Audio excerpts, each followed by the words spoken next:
Bismillahirrahmanirrahim. Assalamualaikum warahmatullahi wabarakatuh. Innal hamdalillah nahmaduhu ta'ala wa nasta'inuhu wa nastaghfiruh wa na'udzu billahi min shururi anfusina wa sayyiati a'malina. May yahdihillahu fala mudilla lahu ومن يضلل فلا هادي له أشهد أن لا إله إلا الله وحده لا شريك له وأشهد أن محمدا عبده ورسوله لا نبي بعده يا أيها الذين آمنوا اتقوا الله حق تقاته ولا تموتن إلا وأنتم مسلمون يا أيها الناس اتقوا ربكم الذي خلقكم من نفس واحدة وخلق منها زوجها وبث منهما رجالا كثيرا ونساء واتقوا الله الذي تساءلون به والأرحام إن الله كان عليكم رقيبا أما بعد. Alhamdulillah, puji dan syukur kita panjatkan kehadirat Allah Subhanahu wa taala. Salawat serta salam semoga tetap tercurahkan kepada Nabi kita Muhammad sallallahu alaihi wa ala alihi wasallam, pada keluarga beliau dan para sahabatnya serta para pengikutnya ila yaumiddin. Kita masuk sekarang pada pembahasan Al-Kabiratus As-Sadisah, dosa besar yang keenam, uququl walidain, durhaka atau menyakiti orang tua.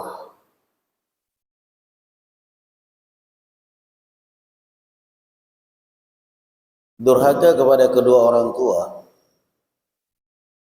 termasuk dosa besar,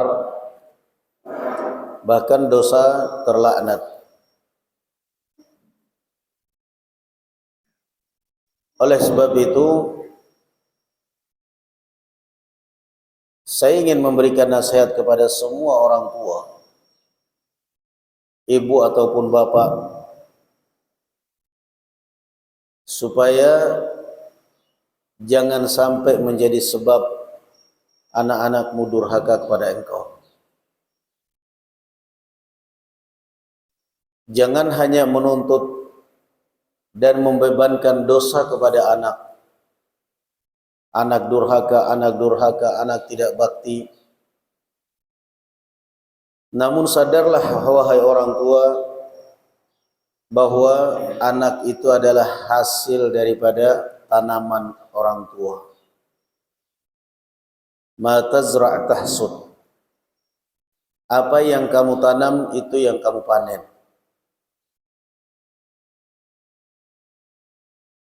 Karena sama-sama manusia, anak manusia, orang tua juga manusia. Berarti sangat ada kemungkinan besar kesalahan dari kedua belah pihak. Kita lihat sekarang contoh misal hadis yang masyhur di masyarakat kita. Al-jannatu tahta aqdamil ummahat. Saya berharap mudah-mudahan rekaman seperti ini bisa didengar oleh orang-orang tua. Al-jannatu tahta aqdamil ummahat. Surga di bawah telapak kaki ibu. Hadis ini kita tidak mau berbicara sahih apa endaknya, ini sudah masyhur. Maknanya benar karena ada lafaz yang lain. Tetapi secara garis besar, hadis ini seringnya digunakan oleh orang tua, khususnya ibu, untuk menghujat anaknya. Nah, surga di bawah telapak kaki ibu. Jadi yang namanya orang mau berbuat baik, itu kan harus ada timbal balik. Harus ada timbal balik. Memang benar hadisnya, ini adalah ditujukan pertama kepada anak. Tetapi juga kepada orang tua terlebih dahulu bahkan. Kenapa barakallahu fikum? Mampukah Anda sebagai ibu, sebagai bapak menjadi surga untuk semua anak-anakmu? Kan itu maknanya. Al-jannatu tahta aqdamil ummahat.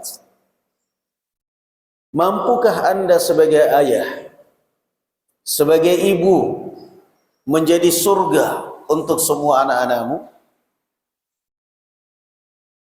Kenyataannya barakallahu fikum, banyak kita dapati, banyak fenomena kita temukan, sebagian orang tua surga bagi sebagian anaknya, neraka bagi anak yang lain. Ada enggak?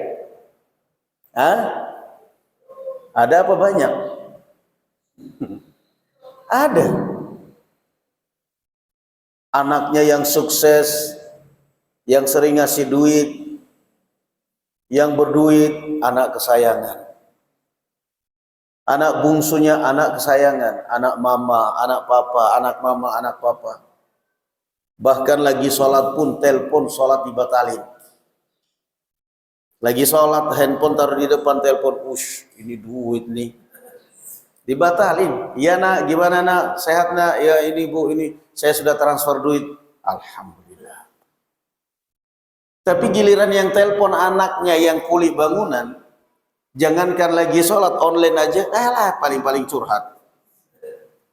Nggak digubris. Nggak digubris. Dan ini adalah kezaliman orang tua. Jadi harus disadari bahwa faktor utama kedurhakaan anak kepada orang tua sebenarnya karena orang tua. Jangan mentang-mentang orang tua merasa benar sendiri. Ya, kalau antum orang tua jangan tersinggung ya, karena saya juga udah orang tua kok. Alhamdulillah gini-gini juga udah jadi kakek ternyata saya itu. Saya baru punya cucu kemarin. Jadi udah kakek-kakek juga berarti ya. Tapi jangan ada yang manggil kakek lah, udah benar manggil ustaz.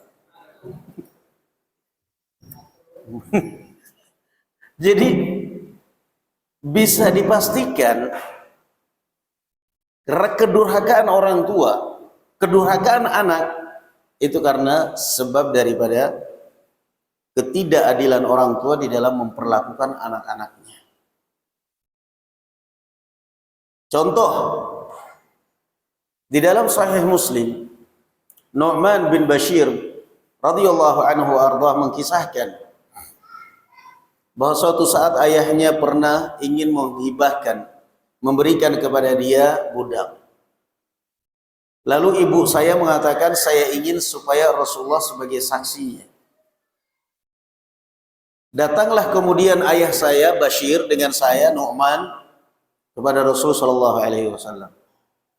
Ketika datang di hadapan Rasul sallallahu alaihi wasallam, ya Rasulullah, inni nahaltu ibni hadza abdan wa arju an takuna lahu syahidan. Ya Rasulullah, saya ingin memberikan hadiah kepada anakku ini budak, dan saya ingin Anda sebagai saksi ya Rasulullah. Rasulullah tidak serta-merta, oh bagus itu pemberian bagus, perhatian kepada anak.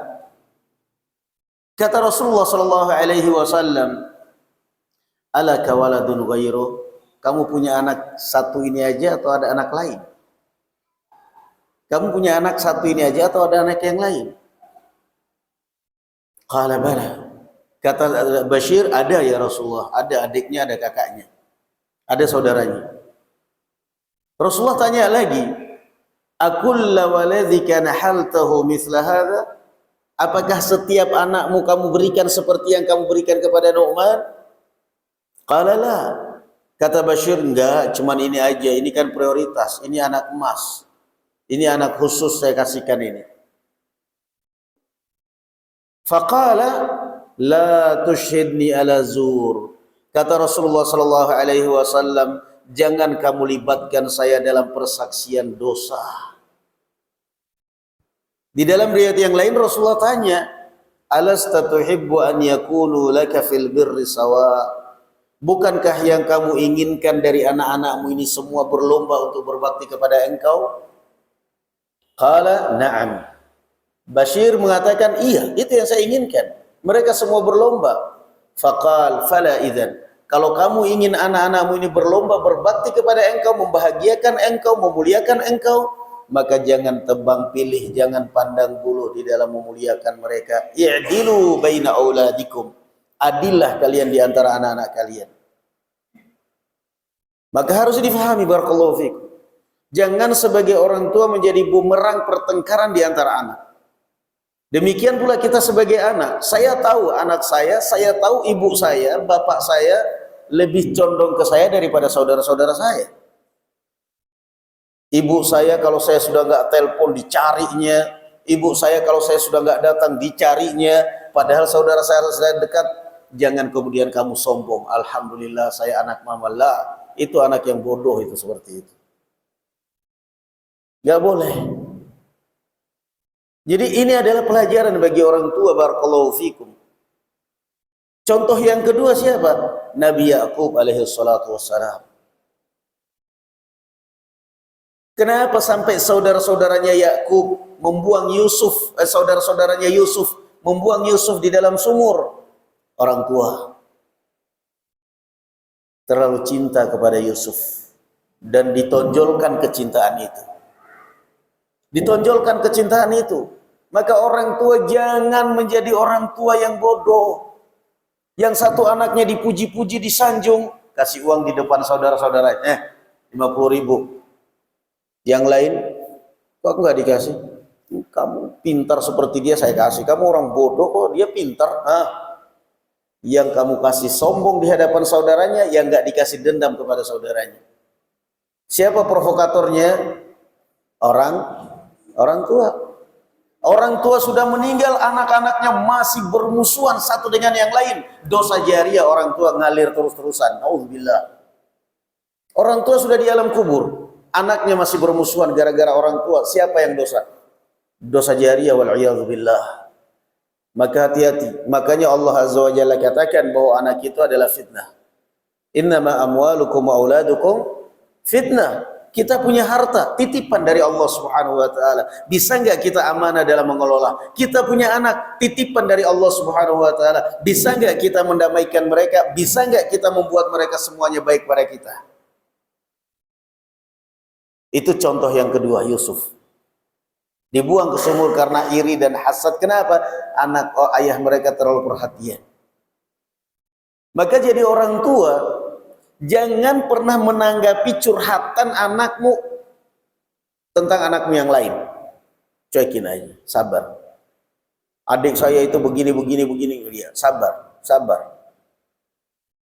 Nggak usah dijelekkan di hadapan dia.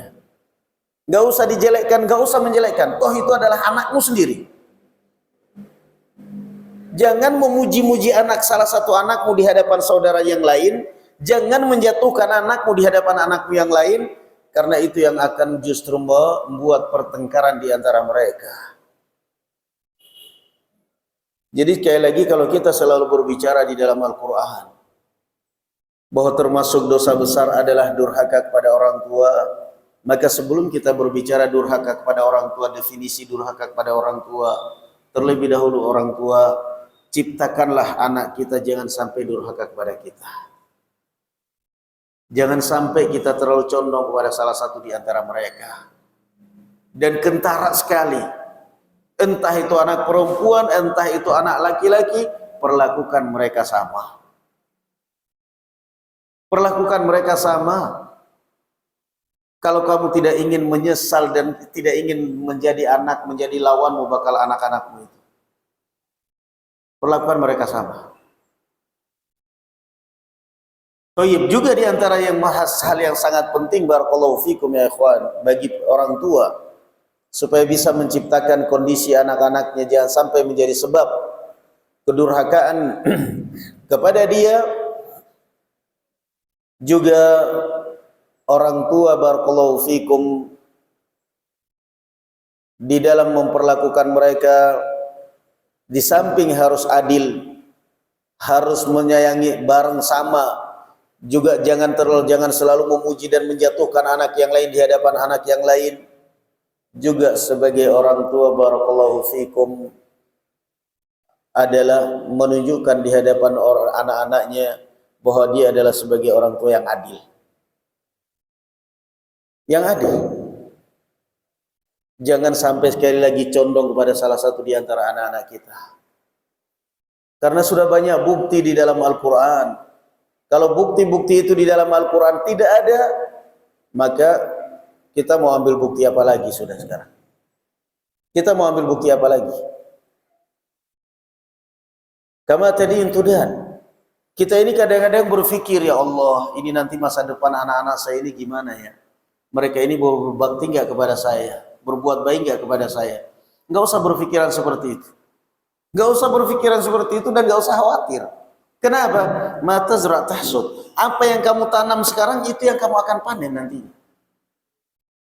Itu yang kamu akan panen nantinya. Bahkan ada kadang-kadang orang tua tidak peduli, pokoknya walaupun ribut dihadap dengan anaknya, di hadapan orang banyak, nggak peduli, jangan. Mata zra' tahsud. Apa yang kita tanam sekarang kepada anak-anak kita, itulah yang nanti kita akan panen di masa depan kita terhadap anak-anak kita. Maka pendidikan anak juga adalah merupakan tanggung jawab. Jangan selalu anak dipaksa dan diintimidasi dengan dosa. Kamu durhaka, kamu dosa, kamu takut dosa, kamu durhaka, kamu takut dosa.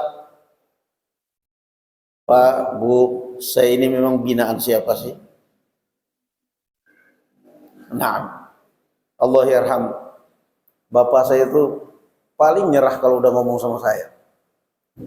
Kalau ngomong sama kakaknya, sama adik-adik saya biasanya, tapi kalau ngomong sama saya nyerah terus dia.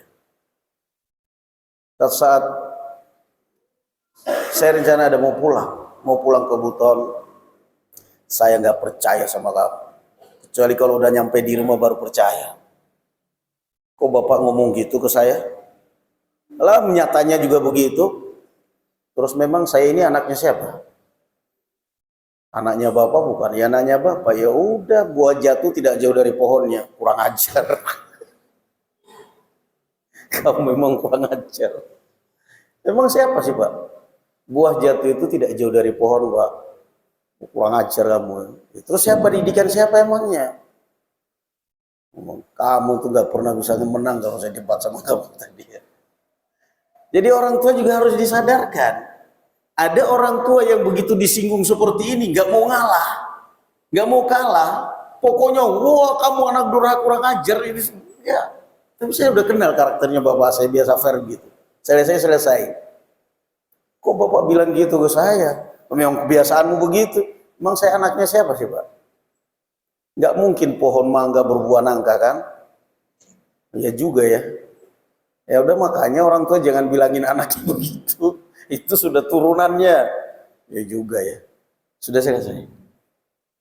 Jadi kadang-kadang kita ini nggak sadar orang tua marah kepada anaknya sampai dibilang dasar anak setan. Lah kalau anak setan bapaknya siapa? Ibunya iblis. Jadi kalau anak kita cerdas, ketika kita bilang dasar anak setan, alhamdulillah bapaknya iblis. Mau diapain kamu gitu? Anaknya sendiri dibilang anak setan. Artinya kultus pengakuan bahwa dia itu setan, lahir dari setan, naudzubillah. Enggak boleh. Maka sekali lagi barakallahu fikum, jangan hanya dibebankan dosa itu kepada anak, tapi sadarlah bahwa orang tua bisa jadi menjadi sebab besar di dalam pertengkaran mereka. Di antara sebab-sebab yang menyebabkan tadi itu ketidakadilan, juga kadang-kadang barakallahu fikum dalam wasiat dengan harta. Kadang-kadang sudah meninggal, sudah mau ajal, berwasiat. Rumah ini untuk anak yang bungsu. Dengarkan ini anak-anakku, kamu sudah punya rumah, kamu udah punya kerjaan, kamu udah kasihan ini yang bungsu belum ada kerjaan, maka rumah ini saya hibahkan kepada saudara bungsu kalian. Zalim. Dan itu wasiat nggak sah, nggak boleh. Akan menyebabkan pertengkaran di antara anak, dan itu banyak terjadi di masyarakat kita. Iya, kalau anaknya sadar, kalau anak yang dihibahi sadar, saya memang ini wasiatnya orang tua saya, untuk orang tua kita, untuk saya. Tapi kan anaknya bapak kita, ibu kita, bukan saya aja. Kalian saudara-saudara saya semua, nggak mungkin saya mau ribut sama saudara.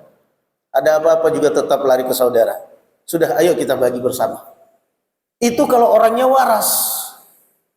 Kalau orangnya nggak waras apa? Dikuasai hartanya, akhirnya yang lain orang tuanya meninggal, yang satu ini mengirimkan doa kebaikan, yang lain mengirimkan doa laknat. Gara-gara bapak kita saya nggak dapat warisan. Gara-gara bapak ini nggak dapat, sudah akhirnya dosanya orang tua.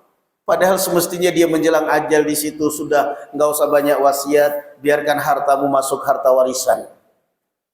Kecurangan dalam wasiat itu juga yang menyebabkan anak-anak itu berhantam dan ribut satu dengan yang lain. Kenapa? Wasiat yang satu dikasih harta, yang satu enggak. Dengan alasan yang ini sudah mapan, sudah ini, sudah itu, tetap aja nggak bisa. Makanya Rasulullah Shallallahu Alaihi Wasallam mengatakan, Innallaha qad a'ta kulli dhi haqqin haqqahu fala wasiyata liwaris. Sesungguhnya Allah Subhanahu wa taala telah memberikan haknya orang masing-masing, maka tidak boleh berwasiat kepada ahli waris. Terakhir, barakallahu fikum, mukaddimah tentang uququl walidain. Kalau ada, ini nasihat kepada antum semuanya. Kalau ada orang tua cerita kepada antum, mengeluhkan keburukan anaknya, kejelekan anaknya, antum jawab sederhana aja, tanggapi sederhana aja.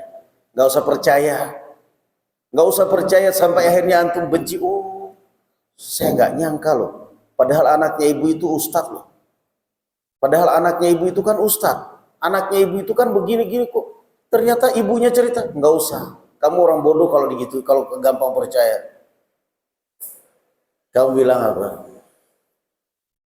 Itu anaknya siapa sih, Bu? Anak saya, Pak. Masya Allah gini. Ya sudah, nggak usah disesali, Bu. Yang namanya buah itu turun dari pohonnya. Jadi ibu mau nangis pun ya sekarang pura-pura aja air mata buaya. Langsung kurang ajar. Saya sudah curhat dari tadi sampai nangis-nangis, malah dijawabnya begitu. Nah sekarang apa yang mau dicurhatkan? Apa yang mau dicurhatkan? Kata Rasulullah SAW apa? Anak itu lahir dalam keadaan fitrah. Yang merusak, yang menjadikan anak itu Yahudi, Nasrani, Majusi siapa? Orang tuanya atau gurunya atau tetangganya atau pamannya atau siapa? Orang tua bukan? Orang tua. Makanya saya kalau udah ada yang orang tua curhat tentang anaknya lewat WA, lewat telepon, lewat ini semua, saya cuma ngomong begitu aja tadi, tapi saya gak berani ngomong di hadapan orang tua, takut tersinggung. Sabar, Bu, sabar, sabar. Namanya anak itu ada waktunya kesadaran. Tapi dalam hati pingin ngomong begitu kayak masih berat ya. Dan. Tapi kalau ada orang yang memang saya kenal karakternya suka bercanda, tak gituin. Anaknya siapa sih, Pak? Anak saya Ustadz, ya Allah begini. Ya sudah. Namanya buah mangga yang gak mungkin berbuah nangka, Pak. Selesai. Sudah itu sadar-sadar. Sekarang Anda mengeluhkan anak saya begini Ustadz, minta tolong doanya Ustadz, anak saya begini. Nggak usah banyak cerita, Pak. Nggak usah cerita banyak, Bu. Insya Allah kalau dari kecil kamu didik mereka dengan baik, kamu berbuat baik kepada mereka, nggak bakal begitu. Nggak bakal seperti itu kok. Kenapa? Itu sudah nas dari Rasulullah SAW. Yang merusak anak itu orang tua.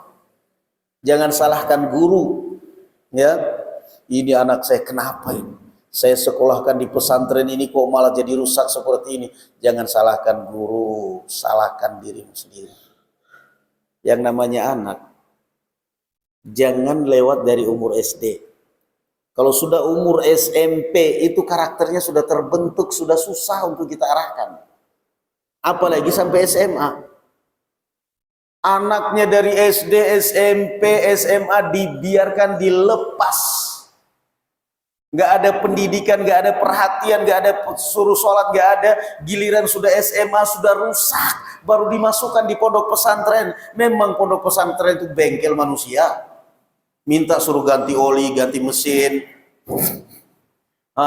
Giliran udah diganti mesin, dapat turun mesin, ganti oli, turun mesin, itu semuanya bengkelnya nyerah. Kenapa? Wah, ini mobilnya udah, mesinnya udah gak ada serinya, Bu. Udah gak bisa ini. Habis itu pulang kabur dari pondok, yang disalahkan pondok, gurunya. Pondok apaan sih itu, nggak bisa mendidik anak saya. Pondok pesantren, ustadz katanya, ustadz begini, ustadz begitu, nggak bisa didik. Mohon maaf Pak, anakmu sudah rusak baru masukin bengkel. Jadi bagi anda itu, di mata anda itu pondok pesantren itu bengkel. Kalau mau pikirannya seperti itu, bawa kantor polisi sana, minta sama polisi, Pak tolong anak saya di penjara 1 bulan aja Pak, nanti saya kasih makan gak apa-apa. Udah, anaknya udah rusak disuruh masukin pesantren. Giliran gak bisa dididik, yang dimaki-maki, yang dicaci maki pondoknya, ustadznya. Salah, yang salah bapak ibunya. Tanggung jawabnya siapa meninggal? Orang tuanya. Nah, maka perhatikan barakallahu fikum, jangan sampai orang tua menjadi sebab. Ada kisah ya di zaman Umar bin Khattab, sebagian menisbatkannya kepada Rasulullah, tapi kebanyakan riwayatnya kepada Umar bin Khattab. Ada orang tua mengadukan kedurhakaan anaknya kepada Umar bin Khattab. Cerita. Makanya kalau orang tua sering curhat tentang kejelekan anaknya di publik, di mana-mana, itu orang tua bodoh. Kenapa? Orang itu orang sedang bongkar aib sendiri. Paling-paling yang mau menanggapi ceritanya kalau orang-orang yang on juga. Oh iya ya Bu, ya Allah Bu, sabar Bu, ya Allah Bu, sabar Bu, Masya Allah Bu, Pak, sabar Pak. Tapi kalau orang yang cerdas dikit, langsung kena batunya itu. Ibu, dari tadi cerita ini anaknya siapa sih Bu? Anak saya sendiri. Nggak usah nangis Bu, nggak usah nangis. Buah jatuh tidak bakal jauh dari pohonnya. Langsung diam dia. Seumur hidup nggak bakal nelpon kembali lagi. Nggak bakal curhat lagi. Kapok aku curhat sama manusia satu ini. Digituin kan? Kalau kamu gituin, kapok dia bakal. Datang orang ini mengadukan. Dipanggil anak ini oleh Umar bin Khattab. Panggil. Ini bapak kamu mengadu begini-begini. Kamu kelakuannya, kamu durhaka. Ya Amirul Mukminin, bapak saya yang menyebabkan saya durhaka. Kenapa? Ummi Sindiyah wa ismi Ji'lan. Bagaimana saya tidak durhaka? Saya selalu minder, diejek orang. Karena bapak saya nikahnya dengan Sindiyah, budak. Akhirnya saya malu selalu diejek anak budak. Lagi pula nama saya nama jelek sekali, Ji'lan. Ji'lan itu kecoa kakus mungkin berasanya. Gimana gak durhaka? Jadi pertama dari anak, nama aja itu udah pengaruh itu. Orang tua kerjanya mabuk-mabukan, minum khamr, zina, korupsi kalau dia pejabat. Bagaimana anak gak durhaka? Kamu bakti, kamu bakti, kamu bakti. Bakti gimana? Bapaknya sendiri orang pemabuk. Nah, ada kan kejadian yang seperti itu yang kemarin baru-baru. Apa namanya? Mertua perempuan selingkuh dengan menantu laki-laki. Setelah terbongkar, ibunya pakai dalil untuk menasihatin anak perempuannya bahwa surga di bawah telapak kaki ibu. Udah merusak rumah tangga, menghancurkan masa depan anaknya, habis itu anaknya dibilang surga di bawah telapak kaki ibu. La haula wala quwata illa billah. Maka sekali lagi barakallahu fikum, tidak selamanya kesalahan itu dibebankan kepada anak. Justru beban kesalahan yang paling berat itu adalah orang tua, bukan anak.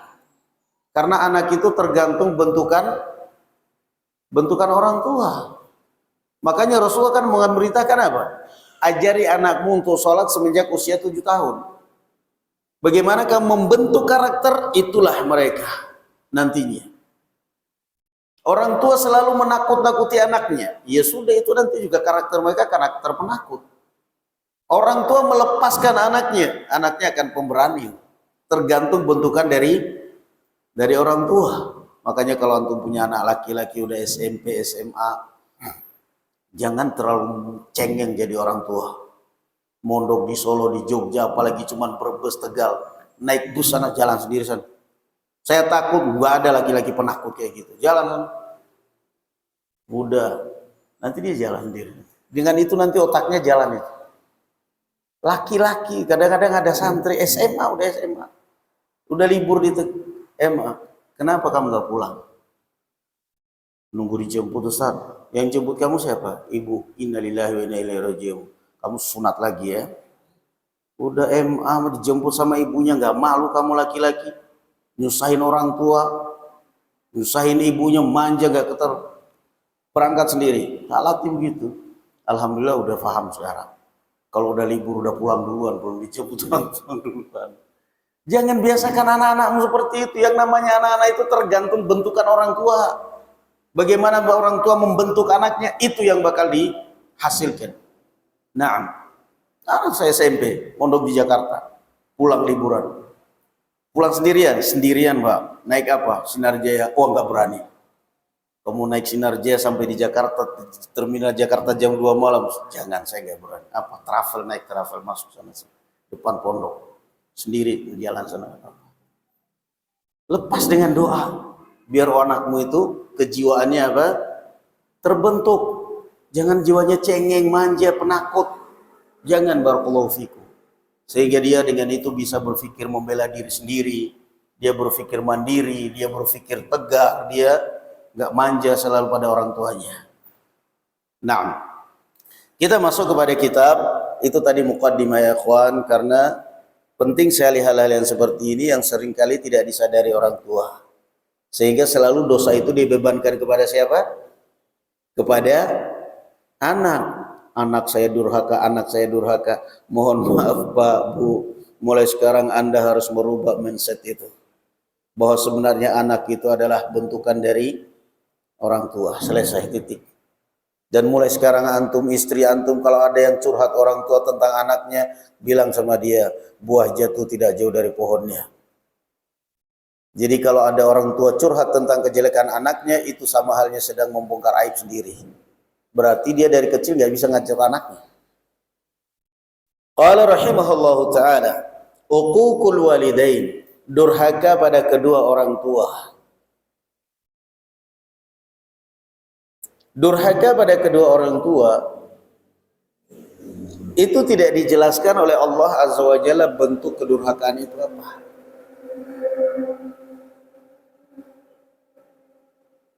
Namun sebagian ada di dalam Al-Quran, seperti misalnya fala taqul lahuma uff.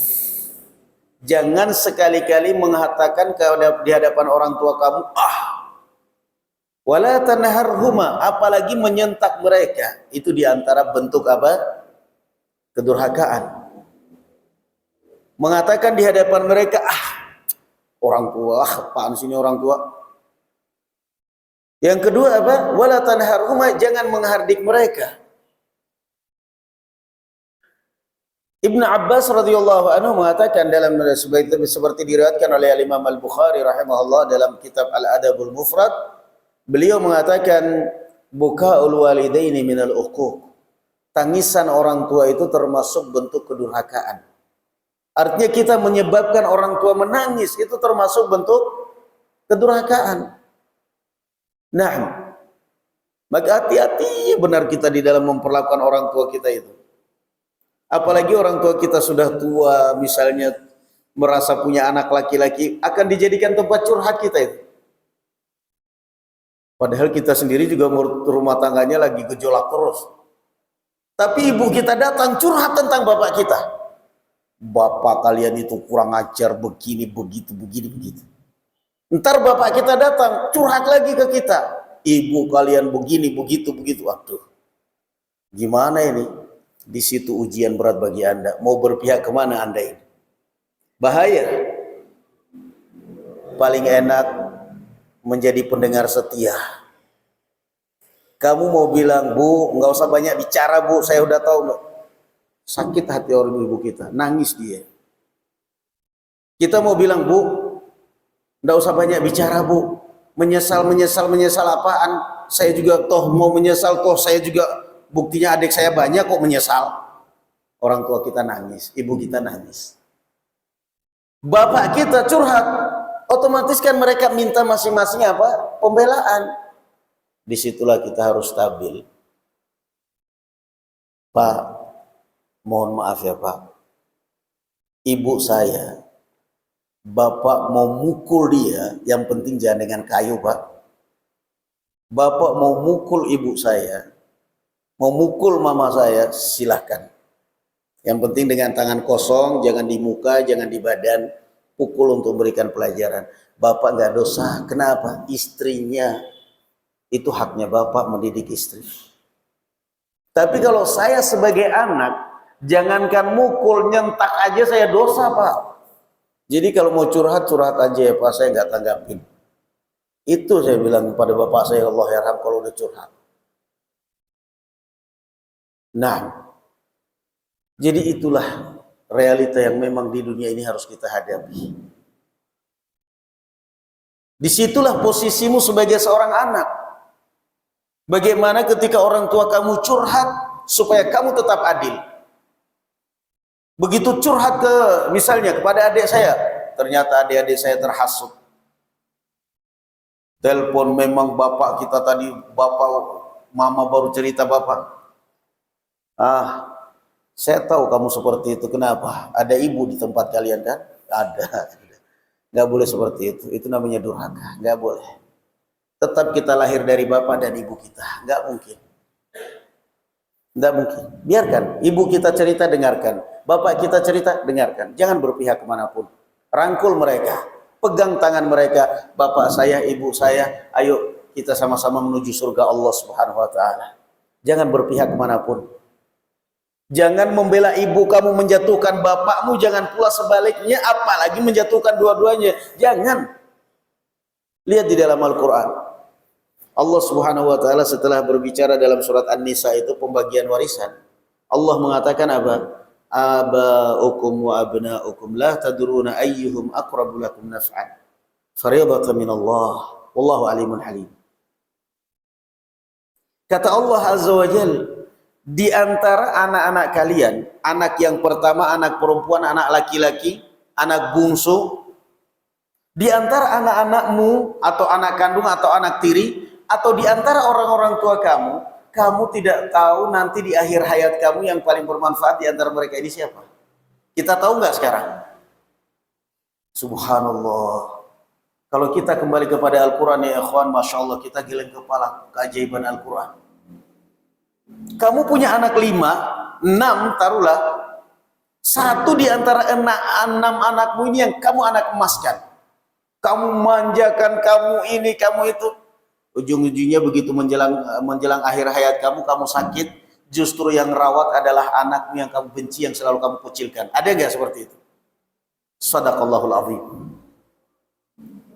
Justru anak yang tadinya kamu sayangi, yang tadinya kamu manjakan, begitu duitmu habis, hartamu habis, kamu sakit, malas merawat orang tua seperti itu. Dia tinggalkan. Justru orang tua, anak yang tadinya selalu disakiti, anak yang tadinya selalu dikucilkan, selalu disingkirkan, datang merawat ibunya, bapaknya yang sedang sakit. Akhirnya bapaknya, ibunya malu sendiri, nangis. Mohon maaf nak atas dosa-dosa saya selama ini. Saya sudah terlalu banyak berbuat dosa. Saya nggak nyangka adikmu itu seperti itu kelakuannya ke saya. Selama ini saya manjakan, saya kasih, saya gini-gini. Giliran saya sakit seperti ini dia nggak nengok, nelpon aja enggak. Kok malah kamu, anak yang selama ini saya bolimi, anak yang selama ini saya buang, anak yang selama ini saya sakiti, kok malah perhatian kepada saya? Mohon maaf nak. Coba lihat. Shadaqallahul azim. Di antara anak-anakmu, di antara orang tua kamu, mana yang paling baik, mana yang paling bakal bermanfaat di akhir hayat kamu ataupun bahkan di akhirat, kamu nggak tahu. Bahkan ada orang, sebagian orang lebih baik anak tirinya daripada anak kandungnya. Ada sebagian orang lebih perhatian bapak tirinya daripada bapak kandungnya. Ada sebagian orang lebih perhatian ibu tirinya daripada ibu kandungnya sendiri.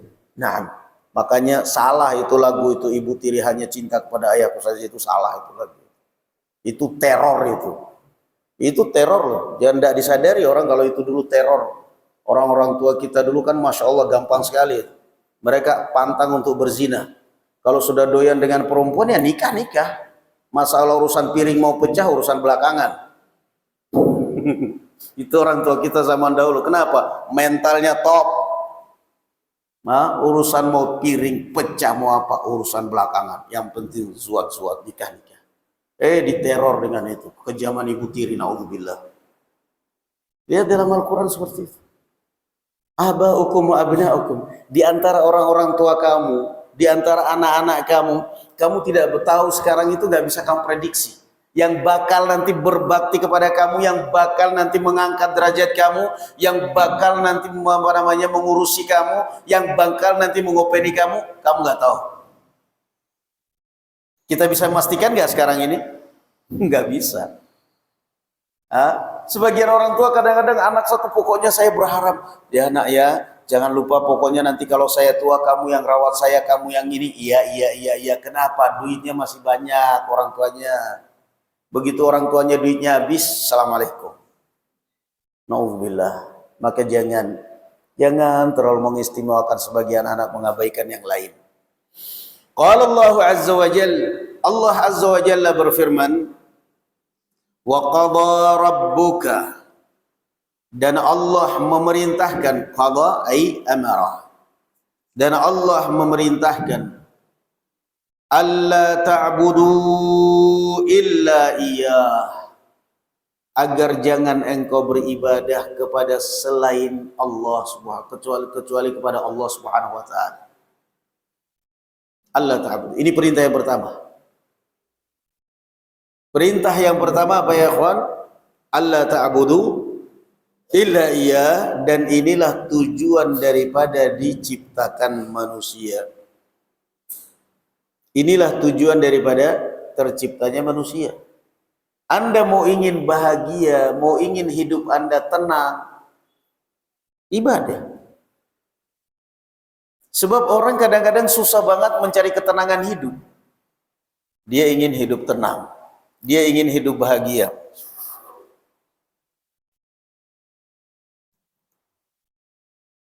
Catat ya ikhwan, orang itu akan tenang, akan bahagia kalau tujuan dia tercapai. Itu akan tenang dia. Antum ada orang kuliah, begitu wisuda, alhamdulillah, bahagianya, senangnya, tenangnya hati dia. Orang tuanya sampai dipanggil dua-duanya. Padahal cuma pakai peci melingkar itu doang. Di dalamnya dos dibungkus kain doang. Itu kan bahagia, bangganya. Kenapa? Tujuan dia tercapai. Terima ijazah. Setelah terima ijazah, mumet lagi. Kenapa? Ternyata ijazah nggak ada gajinya. Megang ijazah ternyata nggak ada gajinya, harus kerja juga. Pusing lagi. Pusing, gelisah, nggak tenang, nggak bahagia. Ngelamar kerjaan sana sini. Begitu diterima ngelamar kerjaan, alhamdulillah, sujud syukur. Bahagia, tenang, senang. Pulang cerita semua. Alhamdulillah diterima kerjaan saya, diterima lamaran saya. Tenang. Begitu keluar slip gaji cuma 500.000, innalillahi wa inna ilaihi rajiun. Ijazah S2 gaji 500.000, ini mah mending mulung kata dia. Gak usah lagi. Jadi apa di sini ya kawan? Orang kalau mau ingin hidup tenang, bahagia, kembali kepada tujuan hidup kamu. Apa tujuan kamu tercipta? Apa tujuan kamu hidup? Apa tadi ya kawan? Ibadah. Mau numpuk tinggal di atas tumpukan dolar. Dolar saat masjid ini penuh. Sampai dia tinggal di atasnya, tidur di atas dolar. Tetap aja tanpa ibadah gak bakal tenang. Tanpa ibadah gak bakal tenang. Ini kalau maling masuk ngambil dolar saya apain ya? Dolar segini banyak kalau diambil maling, saya paling-paling saya ikhlaskan aja lah. Gak bakal tenang. Tapi coba kalau orangnya kenal ibadah, dolar segini banyak, daripada tanggung jawab saya bawa, mending saya bangunkan masjid, bangunkan pesantren, enak nanti saya nikmati di akhirat. Itu tenang hidup dia. Maka sekali lagi barakallahu fikum, susahnya orang mencari kebahagiaan luar biasa. Kenapa saya kok nggak bisa tenang hidup saya? Susah banget untuk bahagia. Kenapa sih kok kayak gitu? Nggak usah. Kamu kalau sudah nggak tenang hidupnya, kalau kamu sudah susah hidup, itu berarti kamu sedang keluar dari jalan yang benar. Kalau antum naik nih, masuk tol ini, jalan Pantura sana. Antum selama jalannya lurus menuju Surabaya, tenang nggak hati antum? Tenang kan? Kenapa? Siratul Mustaqim yang Anda lewati. Tolnya jelas itu. Tapi begitu masuk jalan kecil, sudah garis putihnya nggak ada. Cari di Google Map, bukan malah yang keluar bukan Google Map, malahan Google Umap. Nggak ada. Tenang nggak hati antum? Tenang nggak kira-kira? Nggak tenang. Kenapa? Jalur sudah menyimpang. Sama kita juga dalam hidup di dunia begitu. Hati kita nggak tenang, hidup kita nggak bahagia, sadar kita jauh dari Allah Subhanahu wa taala. Hati kita menyimpang, hidup kita menyimpang, jauh kita dari Allah Subhanahu wa taala. Entah itu jauh mungkin sholat 5 waktunya kita nggak khusyuk. Memang kita rajin ke masjid tapi nggak khusyuk sholatnya. Bisa jadi mungkin sholat malam kita mungkin bahkan nggak pernah ditunaikan. Bisa jadi barakallahu fikum karena kita terlalu sibuk dengan dunia kita. Terlalu sibuk dengan dunia kita. Maka kembali ke jalan yang benar, yang lurus, itu yang akan menyebabkan hidup kita tenang. Itu sudah prinsip kok. Wa ma khalaqtul jinna wal insa illa liya'budun. Aku ciptakan kamu wahai jin dan manusia untuk beribadah. Maka kalau sudah menyimpang dari tujuan diciptakan, tujuan ibadah, tujuan hidup, jelas gak bakal tenang. Gak bakal tenang. Coba lihat orang pengantin baru setelah qabiltu nikahaha wa tazwijaha halalan thayyiban, adem ayem di kamar, ngunci di kamar, padahal mertua di depan rumah, di depan kamar. Alah peduli aja itu. Kenapa? Ibadah, jalannya benar, makanya tenang. Padahal di sana undangan, biarin aja itu undangan, gak usah pulang, kalau terserah. Undangan mau pulang gak pulang, pokoknya kamar dikunci, udah matiin lampu yang terang, udah anteng aja itu pengantin dalam kamar. Kenapa? Benar ibadah, makanya tenang hidupnya. Tapi kalau orang berzina, tenang nggak seperti itu? Nggak bakal. Lirik kiri kanan, ada yang kenal saya nggak ya? Matiin handphone, jangan-jangan istri ada pemantaunya, datang malam-malam gelap gulita ke sana, cari tempat-tempat yang ini. Kenapa? Kenapa hidupnya nggak tenang padahal nikmat, boleh dikata? Kenapa hidupnya nggak bahagia padahal enak? Karena menyimpang dari jalur yang benar. Maka hidup kita begitu. Mau ingin bahagia, mau ingin tenang, jangan keluar dari jalur ibadah. Karena tujuan kita untuk ibadah. Wa qadha rabbuka alla ta'budu illa iyyah. Kemudian kewajiban yang kedua, wa bil walidaini ihsana. Dan yang kedua adalah berbakti pada kedua orang tua. Wa bil walidaini ihsana. Orang yang paling berjasa dalam hidup kita. Anda berani sebagai seorang anak mengatakan, saya alhamdulillah hidup tidak pernah tergantung sama orang tua, saya tidak butuh orang tua, saya alhamdulillah dari kecil sudah bisa kerja, sudah bisa sukses. Maaf, dari kecil kamu itu umur berapa, nak? Dari semenjak bayi kamu langsung kerja di pabrik? Itu namanya anak durhaka. Kalau ada anak yang mengatakan, alhamdulillah, maaf, saya tidak pernah tergantung sama orang tua, saya sudah mandiri dari kecil, saya. Waktu kamu dalam kandungan siapa yang, kamu hidup di kandungan siapa? Ibu saya. Yang menyakiti, yang kesakitan pada saat kamu gerak-gerak dalam kandungan siapa? Ibu saya. Yang kamu tendang perutnya di dalam kandungan itu siapa? Ibu kamu. Yang antara hidup dan mati mempertaruhkan nyawanya pada saat melahirkan siapa? Ibu kamu. Yang mempertaruhkan keringatnya, mempertaruhkan tenaga kerja demi untuk kamu siapa? Bapak kamu. Pergi pagi pulang sore kerja demi untuk kamu siapa? Bapakmu. Kamu kemudian kamu mengatakan saya nggak pernah tergantung sama orang tua, saya nggak pernah ini. Itu namanya lupa kacang dari kulitnya. Minggat dari rumah, kabur dari rumah, nahan lapar.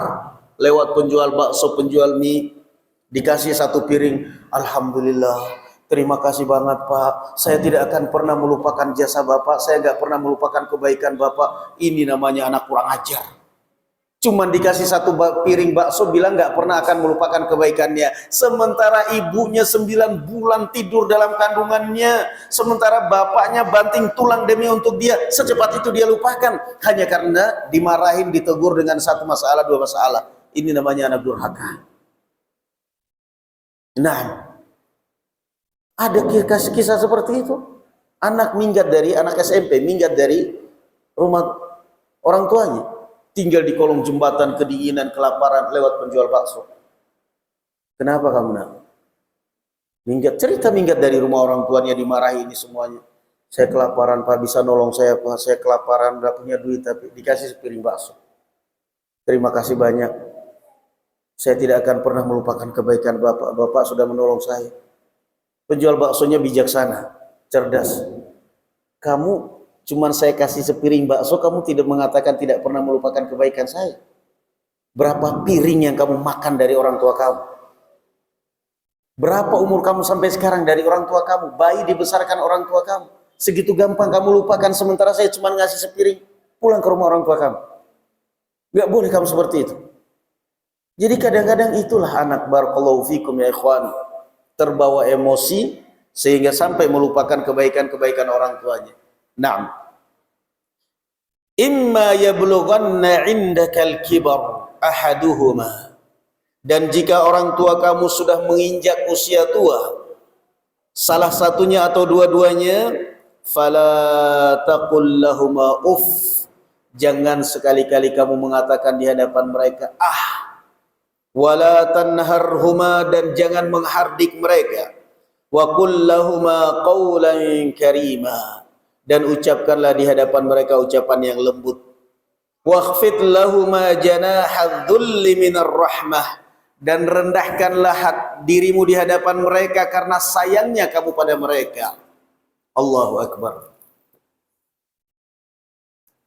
Dan jika orang tua kamu sudah menginjak usia tua, usia sepuh, berarti kalau orang tua kita masih muda boleh? Enggak, tetap dua-duanya enggak boleh.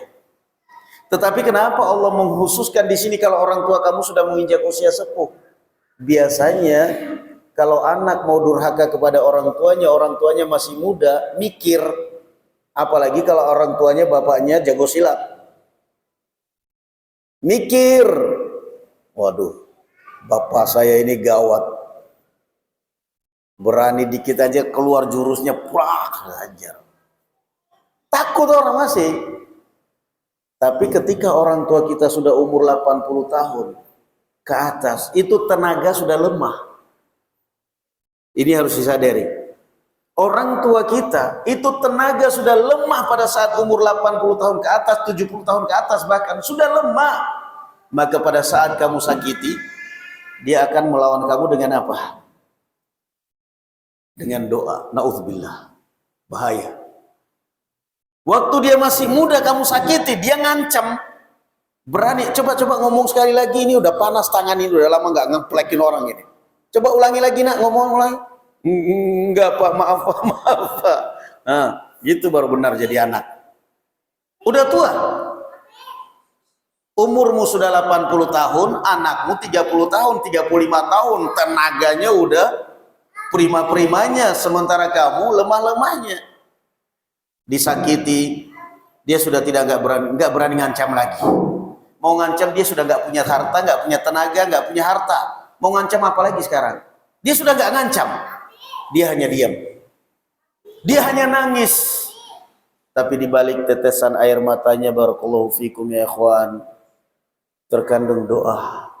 Makanya hati-hati. Makanya Allah mengingatkan kalau orang tua kamu sudah tua, dan jangan merasa bahwa kesempatan kamu sakitin dia.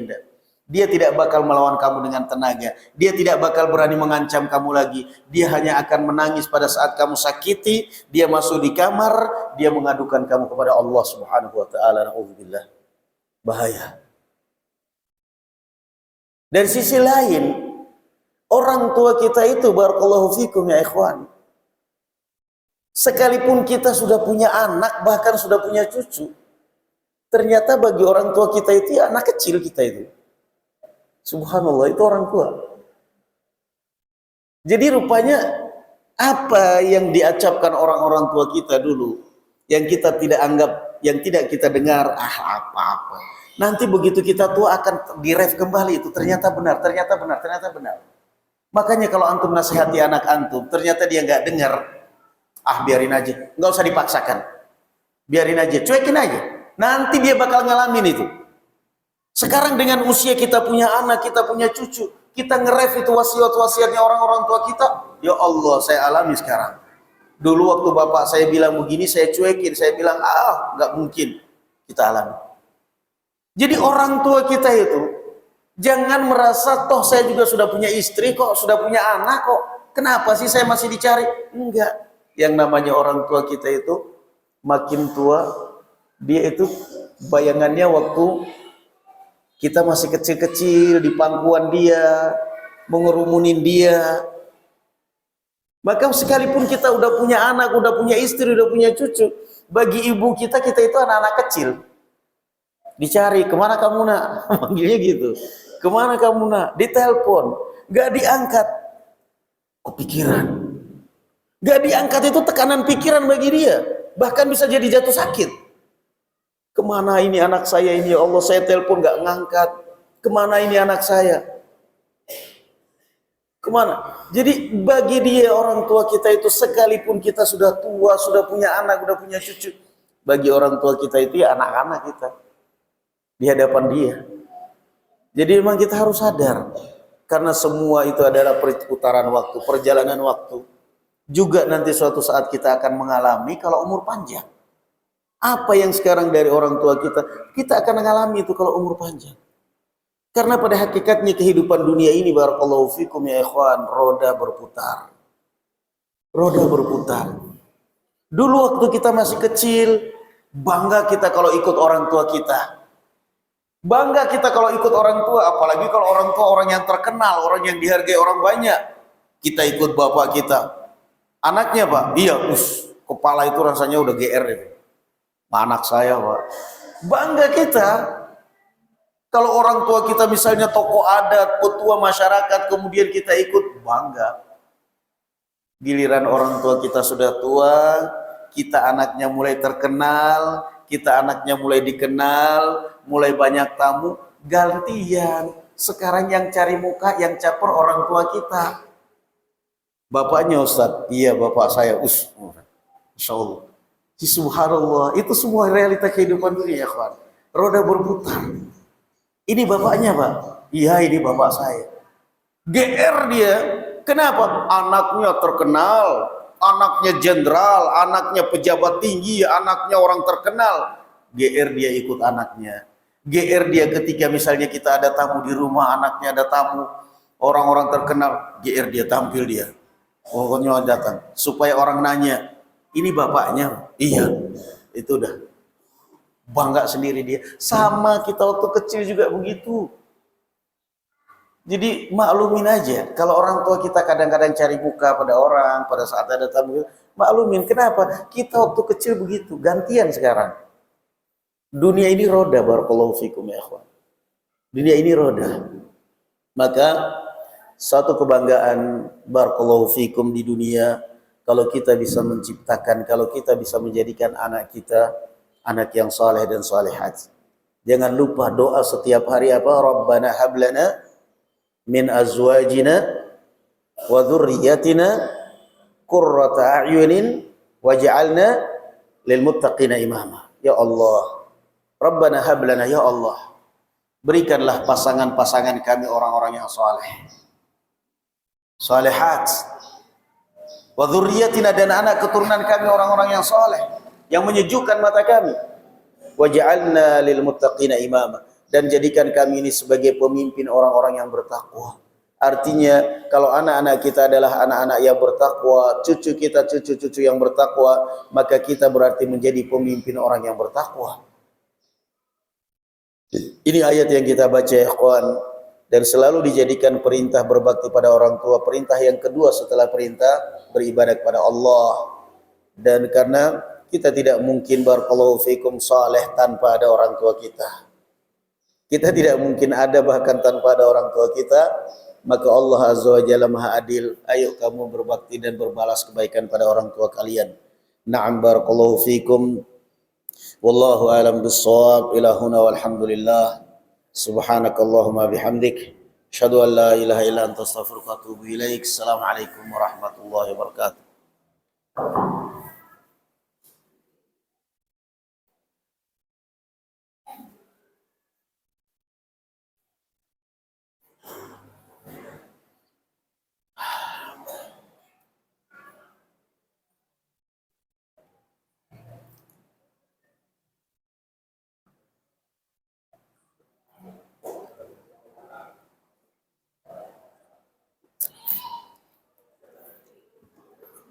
Alhamdulillah.